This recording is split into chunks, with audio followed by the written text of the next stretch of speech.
Last turn पे हम लोगों ने देखा था electric field due to infinitely long line of charge या वायर, ठीक है, जिसमें रेडियली आउटवर्ड्स आंसर आता है, और lambda upon 2πr epsilon naught, that was the result. यहाँ तक आई होप आप लोगों को याद होगा यहाँ तक।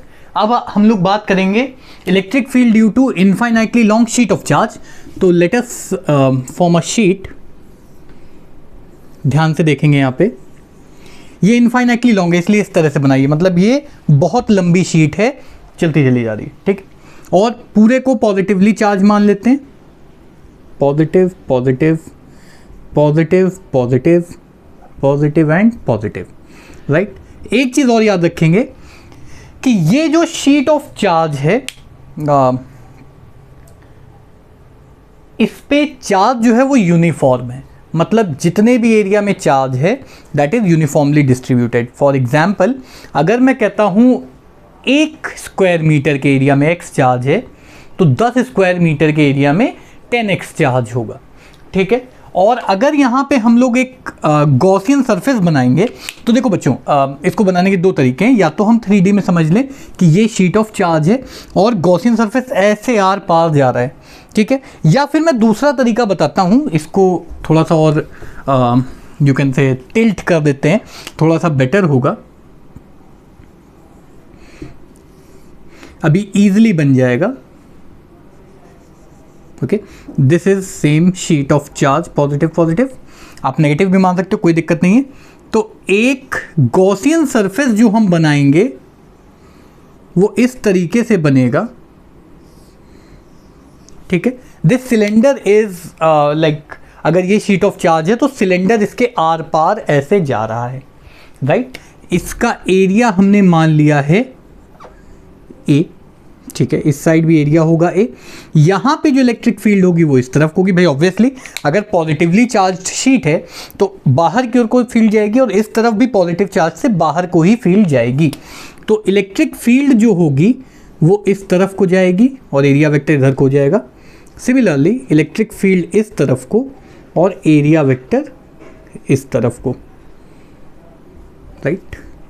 तो जल्दी से आप लोग डायग्राम बनाएं, ये सिलेंडर यूनिफॉर्म बनेगा। मेरी ड्राइंग पे मत जाना, बहुत खराब ड्राइंग है मेरी, और सेक ऑफ सिंप्लिसिटी के लिए आप यहाँ पे ऐसे भी दिखा सकते हो, that is also fine.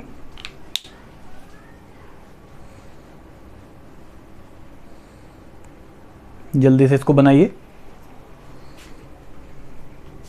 Net flux जो होगा वो हम ऐसे लिखेंगे, कौन सा फ्लक्स की बात करेंगे, इलेक्ट्रिक फ्लक्स की, ऑब्वियसली कॉमन है हमारा। तो नेट फ्लक्स हो जाएगा, इधर से जा रहा है φ1, इधर से जा रहा है φ2, ठीक है। तो नेट फ्लक्स हो जाएगा φ which will be equal to φ1 plus φ2।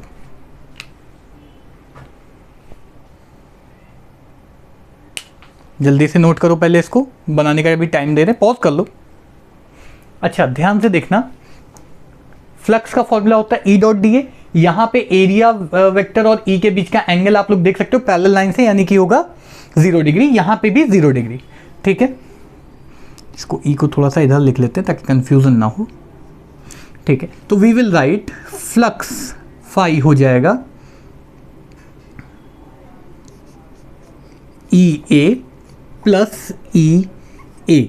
कहाँ से आया, E dot D A, area हमने A माना हुआ है और एंगल दोनों के बीच का है 0 डिग्री और cos 0 की वैल्यू 1, जैसा पिछले हम लोगों ने डेरिवेशन में किया था।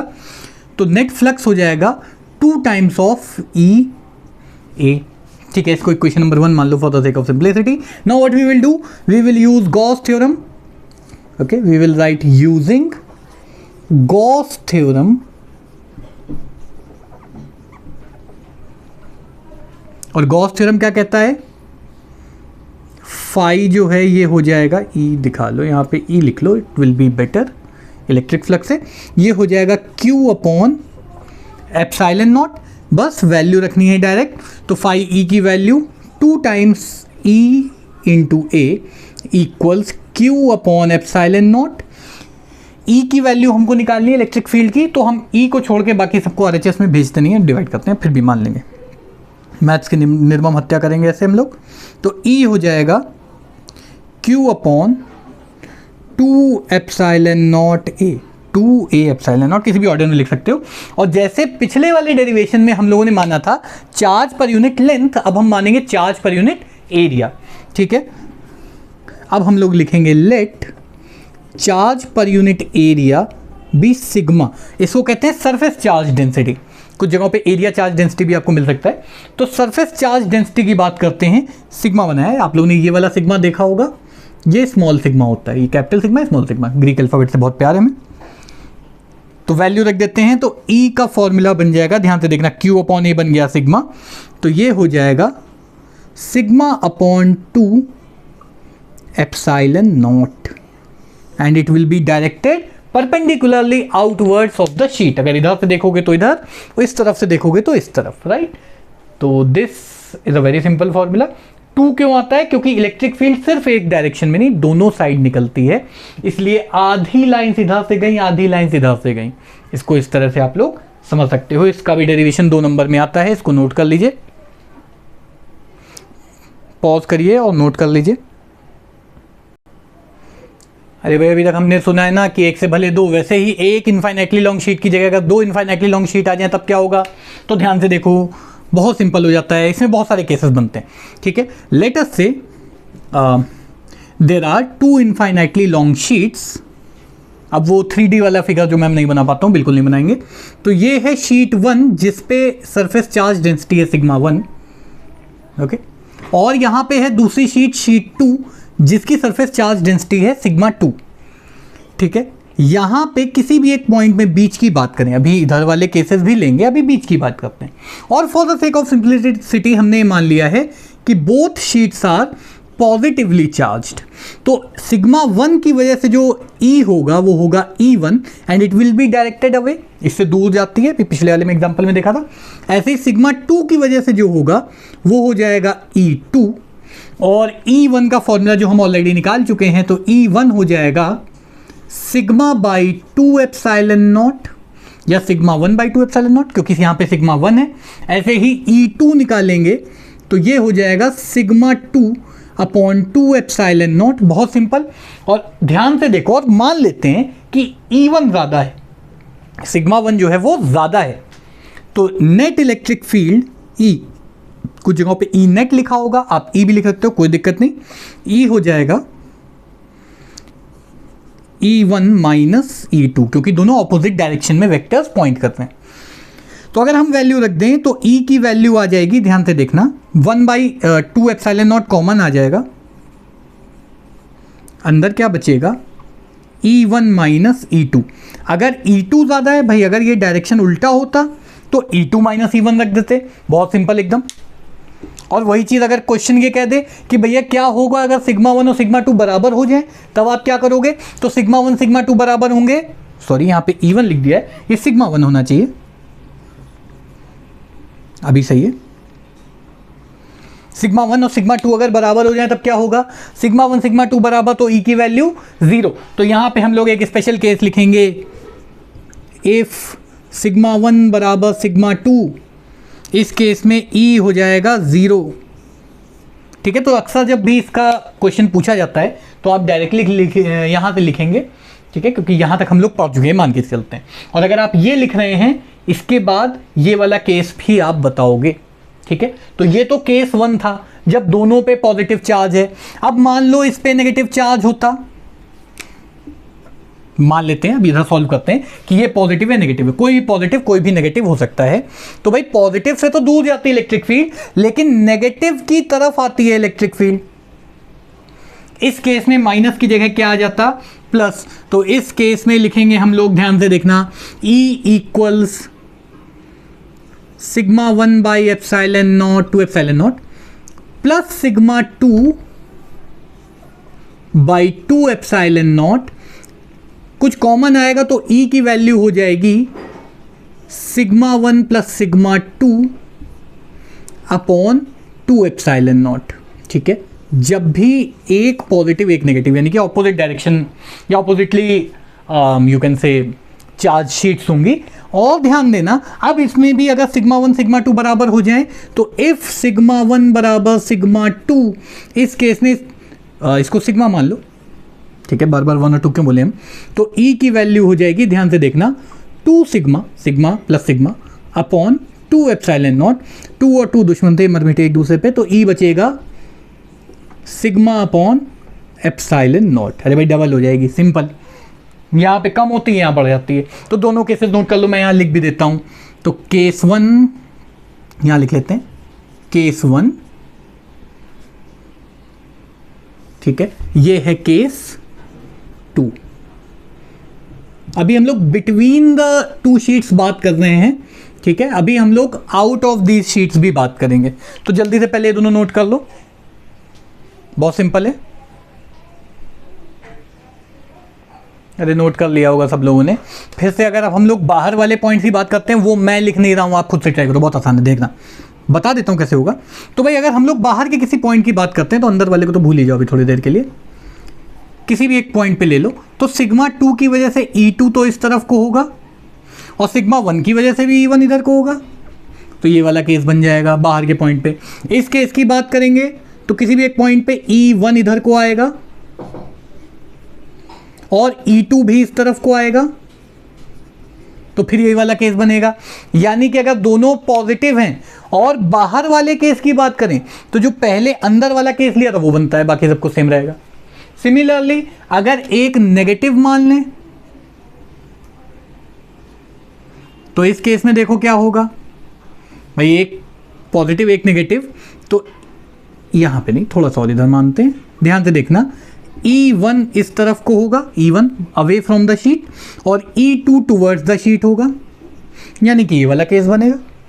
और वही अगर इस तरफ मान लो तो भी सेम रहेगा। बस ये याद रखना, E1 माइनस E2 या E2 minus E1 on the behalf of sigma 1 या सिग्मा 2 के रखते हैं।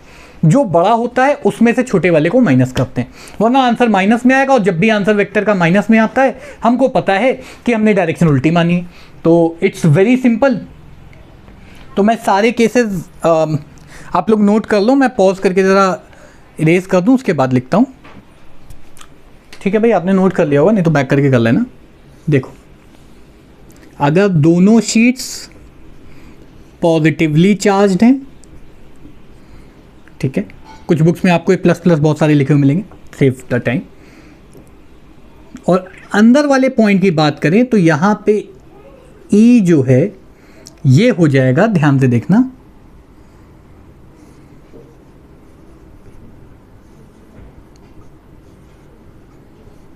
सिग्मा 1 माइनस सिग्मा 2, ठीक है, क्योंकि ऑपोजिट डायरेक्शंस में होते हैं बाहर वाले। और अगर सिग्मा 1 ज़्यादा है तो इस तरफ को आएगा, सिग्मा 2 ज़्यादा है तो इस तरफ को आएगा, डिपेंड करता है। बाहर वाले पॉइंट्स पे ई जो है ये हो जाएगा sigma 1 plus sigma 2 upon 2 epsilon not.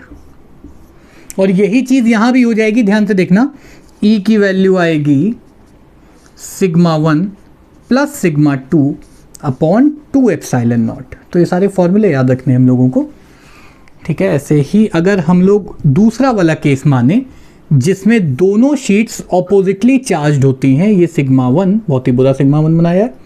अगर ये है सिग्मा 1, ये है सिग्मा 2, ये पॉजिटिवली चार्ज मान लें, इसको नेगेटिवली चार्ज मान लें, तो जो यहाँ बाहर लिखा था वो अंदर आ जाएगा। ई हो जाएगा sigma 1 plus sigma 2 upon 2 epsilon not. बाहर हो जाएगा, इस तरफ को इलेक्ट्रिक फील्ड आएगी, sigma 1 minus sigma 2 upon 2 epsilon not. और इस तरफ भी हो जाएगा sigma 1 minus sigma 2 upon 2 epsilon not. कुछ कन्फ्यूजन्स आपको हो सकते हैं, जैसे कि यहाँ सिग्मा 1 माइनस सिग्मा 2 है, यहाँ सिग्मा 2 माइनस सिग्मा 1 क्यों नहीं। मैंने आपको बताया, जो भी सिग्मा ज़्यादा होगा, जिसकी डेंसिटी ज़्यादा, थोड़े से डिस्टेंस से, ऐसा नहीं कि एक यहाँ रख दी एक लंदन में रख दी, थोड़ी दूरी पे रखी, तो जो इलेक्ट्रिक फील्ड है वो अभी भी जिसका चार्ज डेंसिटी ज़्यादा होगी वही डोमिनेट करेगा। इसलिए हम लोग ये वाली कंडीशन लेते हैं। तो this is case 1, this is case 2। और वही चीज़ अगर हम लोग सिग्मा 1 और सिग्मा 2 बराबर कर दें, तो यहाँ पे लिख लेते हैं इफ़ सिग्मा 1 बराबर सिग्मा 2, फिर से लिख दे रहे हैं। इस केस में अंदर E 0 हो जाएगा, केवल इस केस में, और यहाँ पे बाहर E, वही मैं कह रहा, कन्फ्यूज़न हो गया, ठीक है। इस केस में अगर सिग्मा 1 बराबर सिग्मा 2 हो जाए तो बाहर ई 0 हो जाएगा।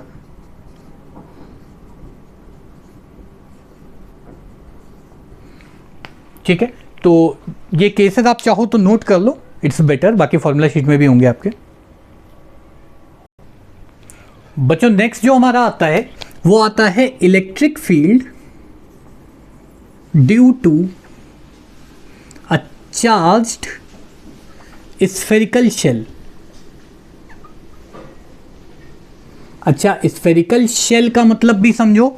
स्फेरिकल शेल जो होता है ये थिन होता है। प्लास्टिक की बॉल देखिए जिससे हम लोग बचपन में खेलते थे, तुम लोग तो खेलते नहीं होगे, हम लोग खेलते थे। तो वो जो प्लास्टिक की बॉल एकदम पतली वाली होती है दैट इज स्फेरिकल शेल। ठीक है, कभी मौका मिले तो उससे डॉज बॉल खेलना। डॉज बॉल अंग्रेजों का नाम है, गेंदड़ी बोलते थे हम लोग, बड़ी मजा आती थी। उसमें भी एक बॉल आती थी येलो रेड और वाइट का कॉम्बिनेशन, बहुत जहरीली बॉल थी। एनीवेज स्फेरिकल शेल की बात करते हैं, चलो यहाँ पे डायग्राम बना देते हैं।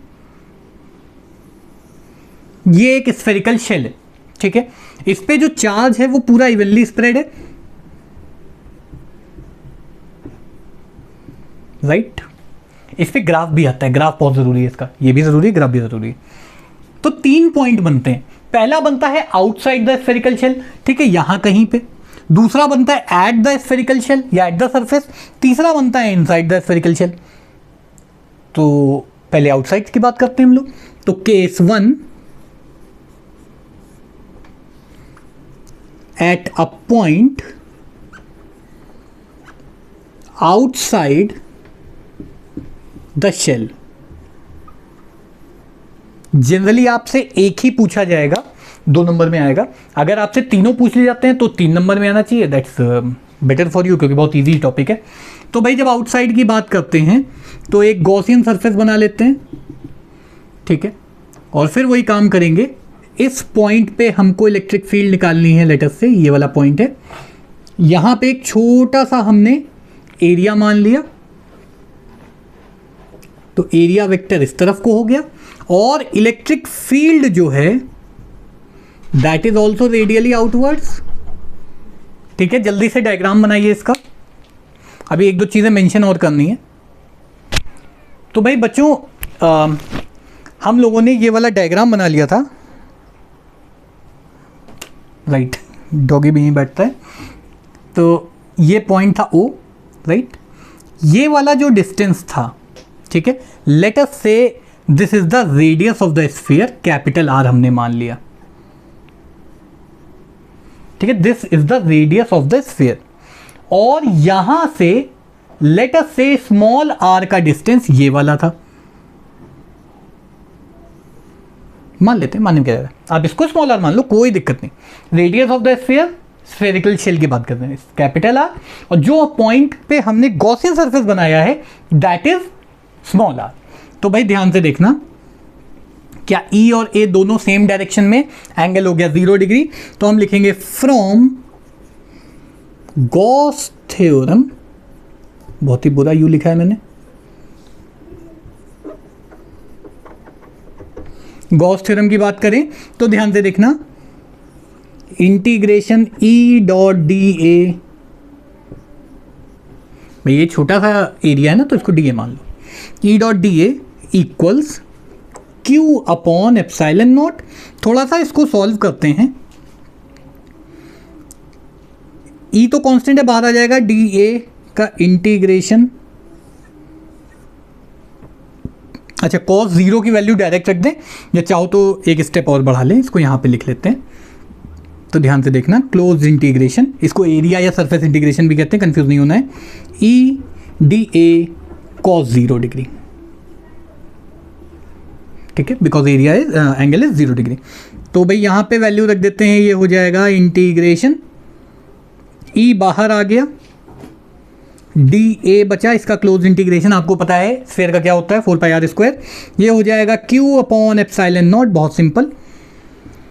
तो E इंटू 4π, क्योंकि बड़े वाले स्फीयर की बात कर रहे हैं तो स्मॉल r का square equals Q upon epsilon not, बहुत सिंपल।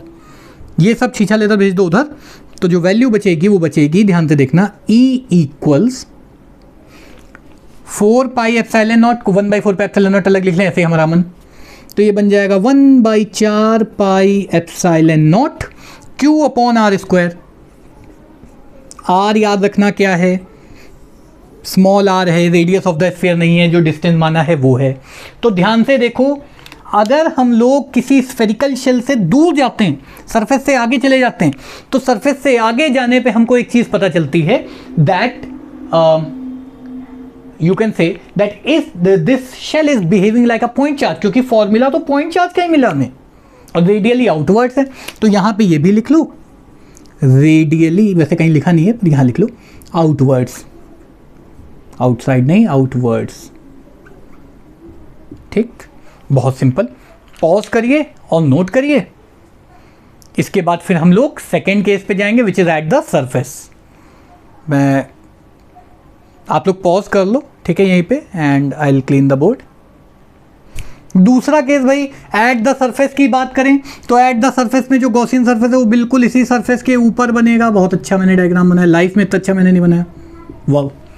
ठीक है, अब क्या करेंगे, वही काम जो अभी पहले कर रहे थे, किसी भी एक पॉइंट की बात कर लेते हैं।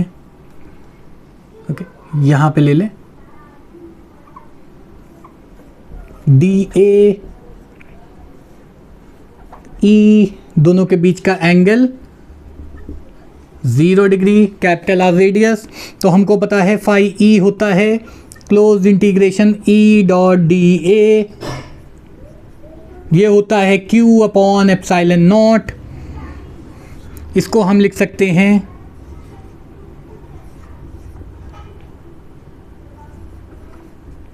जीरो डिग्री वाला काम याद रखना है। E को A को इंटीग्रेट कर दिया DA को, तो ये बन जाएगा 4 पाई। अब आएगा कैपिटल R का स्क्वायर, क्योंकि अब रेडियस जो है वो कैपिटल R है, राइट। ये हो जाएगा Q अपॉन एप्सिलॉन नॉट। तो E की वैल्यू आ जाएगी 1/4 पाई एप्सिलॉन नॉट। देखो यहाँ से 4 पाई epsilon not Q upon R square. जल्दी से नोट करो इसको बच्चों। तीसरी कंडीशन जो बनेगी, एट अ पॉइंट इनसाइड, मेरा डॉगी फिर वहीं लेट गया करके, द शेल। ठीक है, अंदर के किसी पॉइंट की बात करें तो फिर से एक गॉसियन सरफेस बनाएंगे हम लोग ऐसे करके। कुछ चीज़ें याद रखनी है, चार्ज बाहर है, सरफेस अंदर है। तो यूजिंग गॉस थ्योरम हम लिखेंगे close integral E dot DA equals Q by epsilon not. बहुत ही बुरा एप्सिलॉन नॉट बनाया मैंने। ये हो जाएगा 0। क्यों 0 हो जाएगा? क्योंकि दो चीज़ें, हम लोगों ने जब इलेक्ट्रिक लाइंस की प्रॉपर्टी पढ़ी थी तब हम लोगों ने लिखा था they do not pass through a conductor, यानी कि अगर ये स्फेरिकल शेल है तो इसके अंदर कोई फील्ड हो नहीं सकती। ठीक है, अगर बाहर सारा चार्ज है। क्यों नहीं हो सकती उसका रीज़न समझो भाई, अंदर तो कोई चार्ज है नहीं, तो चार्ज इनक्लोज्ड इज 0। तो यहां हम लोग लिखेंगे एज, या सिंस लिख सकते हो, since is better, since the charge enclosed is 0। Surface के अंदर होना चाहिए, सरफेस के बाहर होगा तो इस पे कोई भी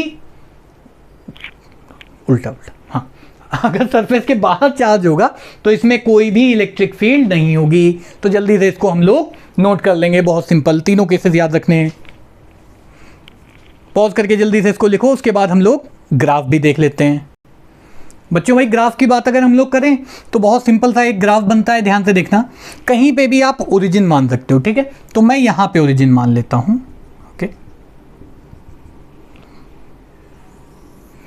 अच्छा, एक चीज हमने देखी, स्फेरिकल, मेरे डॉगी के ऊपर मैं पैर ना रख दूं। ओके, स्फेरिकल कंडक्टर के अंदर कोई भी इलेक्ट्रिक फील्ड नहीं होती है, यानी कि 0 से लेकर के R तक, R से जस्ट पहले तक कोई भी इलेक्ट्रिक फील्ड नहीं है। तो ये जो ग्राफ है, this graph is E versus R।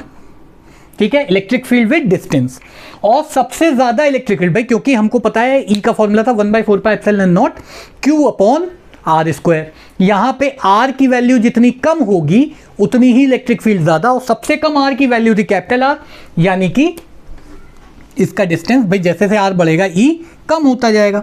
तो मैक्सिमम इलेक्ट्रिक फील्ड कहीं पे भी कोई भी फॉर्मूला मान लो यहां पे है, उसके बाद ऐसे डिक्रीज करेगी, ठीक है। This is E is proportional to 1/r²। थोड़ा सा और अच्छे से इसको इस तरीके से डिक्रीज करेगी। आपको पता है y इक्वल्स 1/x² का ग्राफ कैसा बनता है, नहीं पता हो तो पढ़ लो, थोड़ा सा मैथ में भी है। तो this is how the graph will be made. आप चाहो तो इस तरह का भी ग्राफ डायरेक्टली बना सकते हो, ठीक है। This is the same graph. कुछ बुक्स में आपको ऐसे स्फीयर बना के मिलेगा, कुछ में डायरेक्ट ऐसे मिलेगा, राइट। तो याद रखना 0 से r तक नो इलेक्ट्रिक फील्ड, r पे मैक्सिमम इलेक्ट्रिक फील्ड। तो यहां लिख लेते हैं 0 to r E = 0, ये तो हमको पता ही है। r पे E इज मैक्सिमम, और उसके बाद इट डिक्रीजेज विथ 1/r², यानी कि अगर r को डबल करेंगे तो E 1/4 हो जाएगा, r को ट्रिपल करेंगे तो E 1/9 हो जाएगा। This is a very simple thing. ये याद नहीं रखना है आपको, ये फॉर्मूला, ये ग्राफ याद रखना है। अक्सर ग्राफ भी पूछा जाता है, अगर डेरिवेशन आता है, पूछा जाए या ना पूछा जाए, आप ग्राफ बना के आओगे, एक पूरे पेज का ग्राफ बनना ही बनना है। तो बहुत सिंपल है। And this marks the ending of the chapter. Next हमारा चैप्टर जो इलेक्ट्रोस्टैटिक्स का लास्ट चैप्टर है, will start with capacitors and dielectrics. ठीक है, कुछ जगहों पे कैपेसिटेंस एंड डाइलेक्ट्रिक्स से नाम से मिल सकता है, but it is capacitors and dielectrics. So I'll stop the class as my dog is not letting me record anymore.